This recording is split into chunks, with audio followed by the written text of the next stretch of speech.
In this video, I will show you how to sell BTC on Coinbase. So first of all, open up your app, go to the Home tab, and then go ahead and click on Crypto. From here, select Bitcoin. So let's click on this. And now we're going to click on Buy and Sell at the bottom left. So let's click on this in here. And now we're going to click on Sell. So click on this and now enter the amount that you want to sell.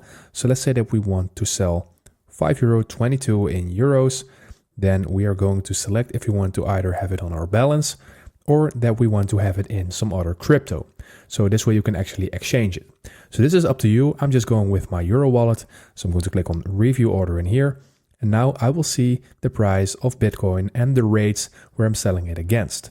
So I'm just going to click on Sell Now. And I see that I'm also paying a fee. So let's go ahead and click on this right here. And now we see that we have our order submitted. So once we click on Done right now, we will probably see that it is pending. And as you can see, it is already sold. So when we go to our home screen now, we see that we have more cash in our account, and this is indicating that the transaction has been completed. So this is how you sell BTC on Coinbase.